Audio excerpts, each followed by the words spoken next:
Finch, Financial Intelligence Curriculum for High School. When you graduate from high school and you go to university, probably you're gonna live alone. And even if you don't live alone, I really suggest you guys to live alone in a dormitory because there's so much you can learn from living alone, from how to be independent, how to manage your own life and not just finances, but everything. Like you have to think about what you're going to eat every day rather than given food from your parents, and everything from transportation to the university and to manage your time and such. But today we're gonna talk about a part of it, which is money management. There are two of the most important skills in life. The first is the money making skill, and the second is the money management skills. Money making skill is about making money. How after you graduate, you're gonna land a job, you're gonna get a salary, you're gonna get an income, and that's probably what you're gonna learn in your university or now in high school. You're preparing yourself so that you can get a job and then get an income.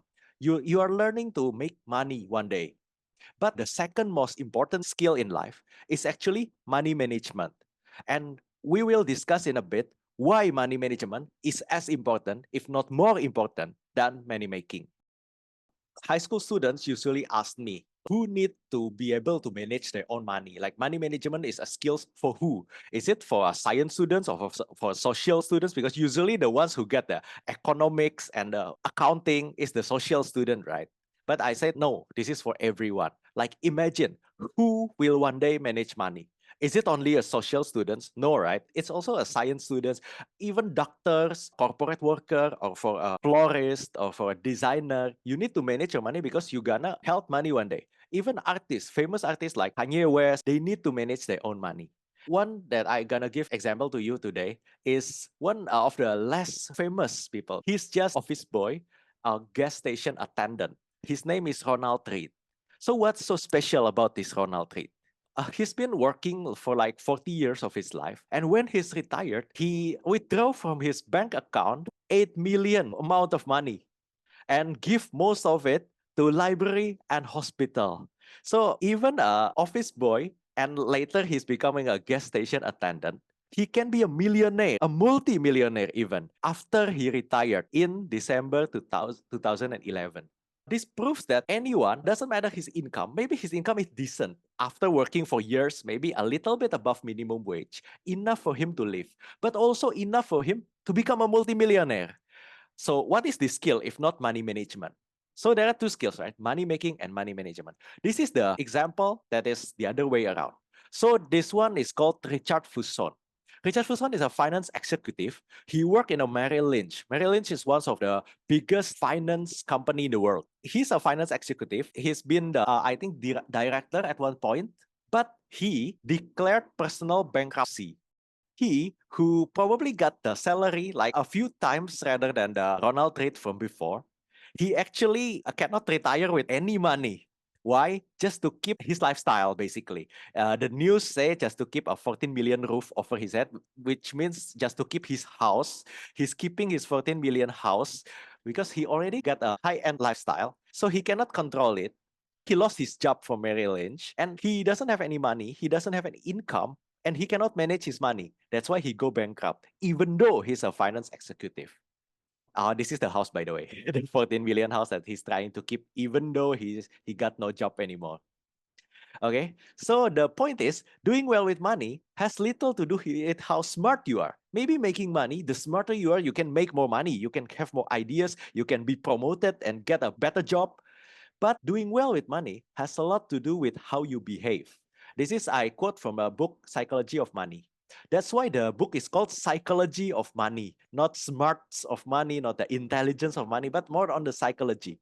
Because money management is about behavior, and behavior is hard to teach, even to really smart people. That's why I applaud your school for giving this kind of sessions to you, because the earlier you start to have this behavior, the more you practice it, it will forge into becoming your behavior.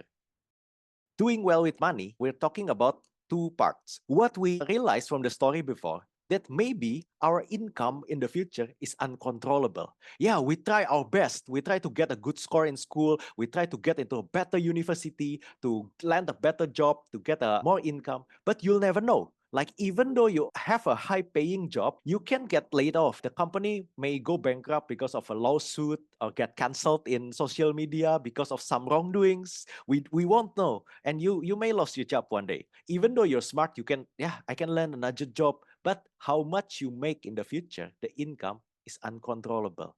But the controllable part is your expense and saving. Because you know how much income you got, the money is already in your hand. Once you already receive your money, how you spend it, your expenses, and how much you save is controllable. This is another example that usually happen, right? Imagine an employee. This is what happened to many of the people I know in Jakarta. Bob, an employee, maybe his salary is 5 million rupiah. It's a decent one from Jakarta, right? For someone like Bob, a regular employee, usually he rent a room 1.5. And then what he eat, sometimes he bring food from home, sometimes he eat at warteg, sometimes he eat at smaller restaurants. It is the average. And then he transport, maybe he's using his motorcycle or public transport to his work office, and then his entertainment, yeah, only going to the malls 4 times a month, once per week. So from his 5 million salary, he got 600,000 money left.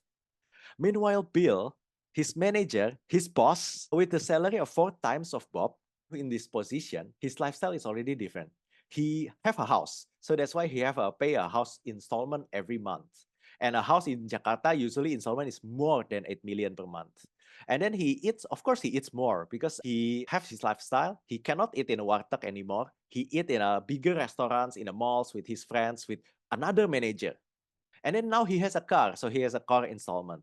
And then he has to pay gasoline and tolls. And then his entertainment, of course, is more. And because he's now a manager, his lifestyle, he needs new clothes, he needs watches. And if you really count all of this, his money left is actually less than Bob, his employee. And this happens to so many people in Jakarta that the more income you have, because the lifestyle cost, increase in lifestyle is more rather than the increase in income, your money you can save from is less than the when you were just an employee. So this is what happens if you don't have a good behavior of money management. So what's the solution? It's actually very easy. Have a budget plan for what you're gonna spend your money and stick with it. Today, I will end this session with 4 challenges that you can do as a student. So the first challenge will be get your income. If you want to learn to manage money, you must have money to manage, right? So assure each of your parents that you want to start learning to set aside allowance for saving and ask for periodic allowance. What do I mean by periodic allowance? Okay, so there are 2 types of parents in giving allowance. The first is refill. I don't know whether you already got periodic allowance. If so, that's good. You already done the first challenge.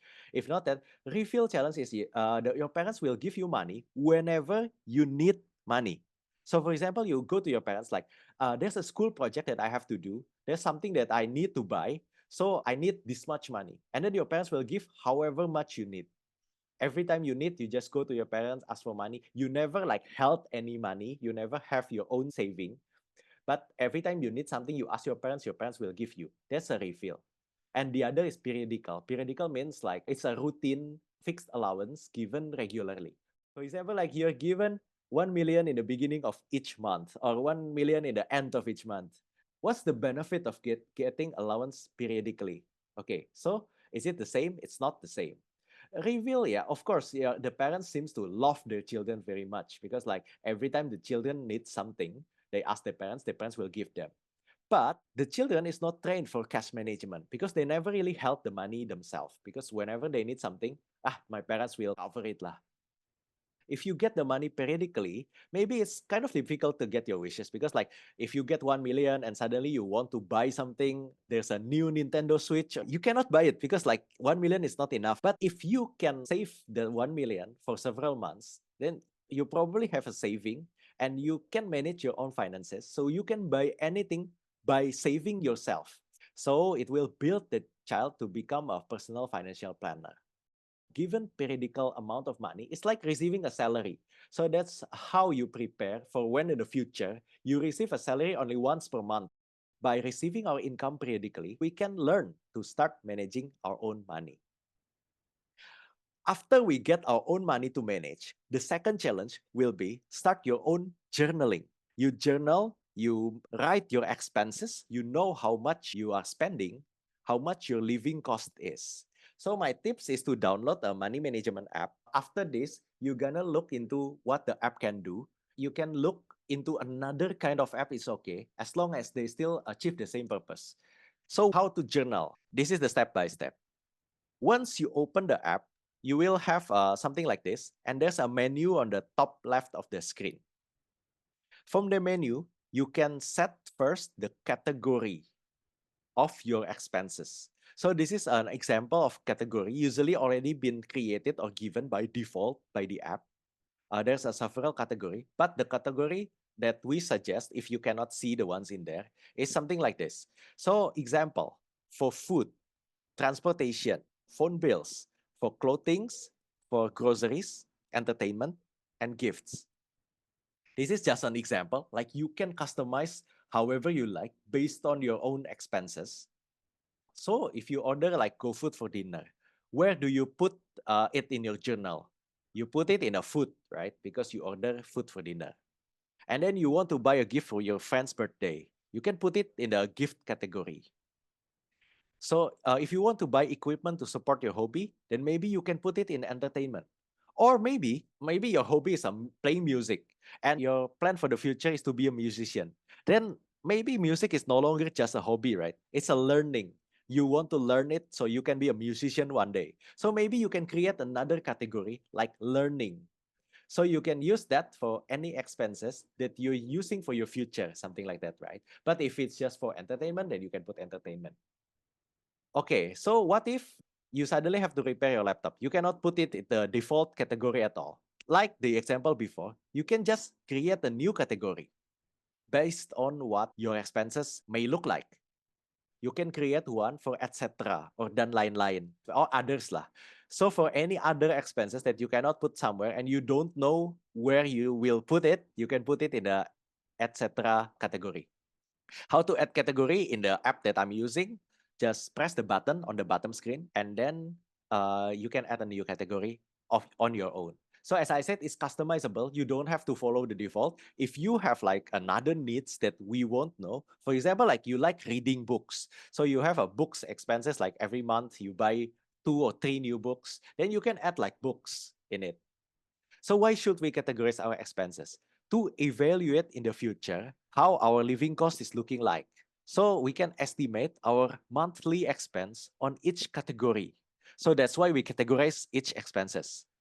After that, we can set budget. Remember, the solution of money management is to have a budget and follow it accordingly. So after we know how much we spend, then we can set budget. We set budget so we know which category we have overspent, and we can reduce and control our spending and save more. Okay, so let's go to how to journal step by step. So this is an example, so you know what I mean by doing journaling.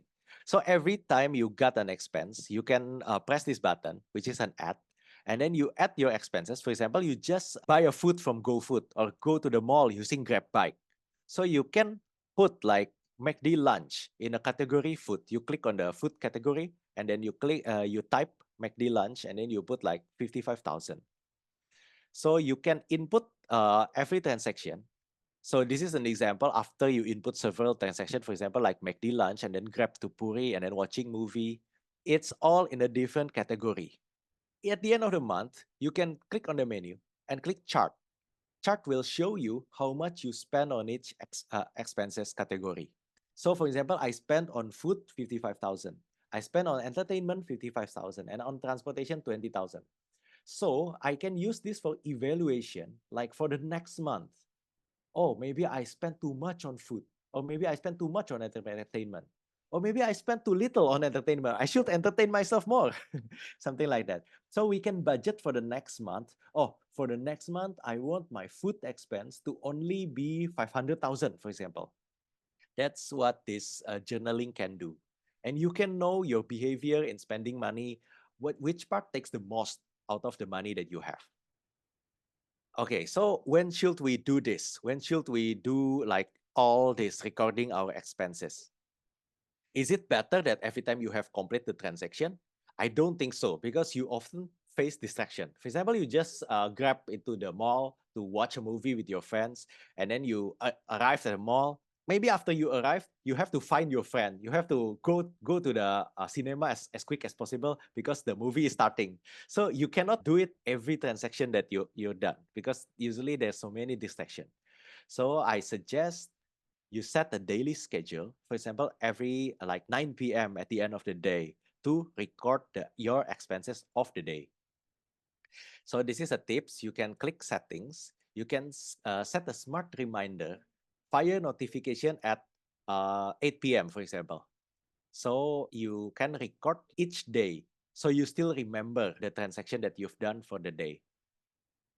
Okay, so this is another tips. You can also sign in, so you can use multiple devices. So if you change your phone, change your gadget, use another phone, you can still continue doing the money journaling. Okay, so this is another tips, the last tips for journaling. If you, for example, live alone one day in university, you need to differentiate between fixed cost and variable cost. So the tips is to create another category, which is titled fixed cost. So what is fixed cost? Fixed cost is something that you already know you will spend regularly every month, like school fee. If you pay for your university fee yourself, usually even though you're given a periodical type of allowance, your parents still pay for the school fee. But well, if you pay it for it yourself, then you should put it in the fixed cost because you already know that each month you have to pay a certain amount, right? And in university, usually you pay for university fee. It's like once every 6 months, once every semester. You can divide the cost by 6 and put it in your monthly budget so that when you have to pay it in the end of the sixth month, you already have the money because you already like budget from 6 months before. The most expensive part of living alone is the rent itself, the university dorm or the boarding house or kos-kosan. So this will take a whole lot chunk out of your budget. And then utilities like water, electricity, internet, and everything. Subscriptions, maybe you are subscribed to like Netflix, maybe you're subscribed to other things that Udemy, Ruang Guru, or maybe phone bills, even subscription. And what else? What else you are subscribed into, or what else is your fixed cost you can put? And variable cost is actually the one that varies every single month. The one we have talked about, the food, transport, hangout, etc. The tips is to pay the fixed cost first every month. So once you receive the money, for example, you get the periodical allowance at the beginning of the month, 1 million, then you already shift a certain amount to pay all the fixed cost at the beginning of every month. So you don't have to bother taking a chunk of your money in the middle of the month or something like that. If you have paid the fixed cost first, then you just stick to the budget for the variable cost. That is the tips of journaling. So the cycle of money management. We already know that we need to have our own allowance. This is the first challenge. The second is to record our spending. After we record our spending, we can learn our spending behavior and we can start to budget for the next month. Which brings us to the third challenge, which is to create a budget plan for the next month. Then do not spend more than your budget. So that's the third challenge you must do to learn money management. So this is the cycle. You record your spending every month. You learn your spending behavior. You better plan your budget for the next month. And then you stick with it. And then you record again, learn again, budget again for the next month. And then you're going to have a very good budget and good behavior on spending money if you can stick and follow your budget. So that will be the third challenge in money management. So it seems very simple, right? First, get your money. Make sure you get your money regularly. Second, you journal, you write your expenses. Second, from the writing, you learn, and then you budget for the next month and follow that budget. That's the third challenge. Okay, so what is the fourth challenge then? So this is a financial healthy formula. This is not for students. This is actually for adults because this is what a financial planner, like financial consultant, use to consult their client on how to manage their money, their personal money when they got a salary. So this is the healthy formula, the best case scenario for an adult to manage their income. For example, his income is from the salary, for example, 10 million rupiah. From the income of 10 million, that means the consumption, all the things that we journal earlier, the fixed cost, the variable cost, all the expenses is only the consumption. So should only like take 30% of your income. So for example, a salaryman, the income is 10 million rupiah, then only spend 3 million for consumption. Then what's the rest for? The rest is for saving and investing. This is very hard to achieve lah, because this is usually for adult with a bigger kind of income. For students, if you can achieve like the consumption is only less than 100% for consumption, is already very good, because you still can have saving and investing. So what's the meaning and the difference between saving and investing? For saving, right, you need to save money for sudden big purchases. Like for example, one day you need to do a final project in your university. You need to prepare the money for that, right? You may not know whether your final project in the university will become a big purchase. You will spend a lot of money on that or not. And the most important thing is emergency. You don't know like whether you're gonna go into accident, or you're gonna get sick one day, or there's something like COVID. You don't know, those kind of things may or may not happen. So that's why you should save for emergency. And the third part is health related. It's the same. Like you don't know whether you can keep your health. Like hopefully you're always healthy, of course, but you may not know if you got a sickness someday in the future. Or another unknown future expenses. Like you never know. I'm using my laptop to work every day or to go to university every day. Suddenly my laptop broke, right? It's unknown future expenses. If you don't have a saving, we cannot pay for this. That's how usually most people go into debt, because they borrow money because they don't have any saving. So what's the difference with investing? Investing, you invest for your future goal. For example, you one day want to get married, you one day want to buy a house or a car, or one day you want to start a business, then you invest. So what's the difference then if it's not considered a saving?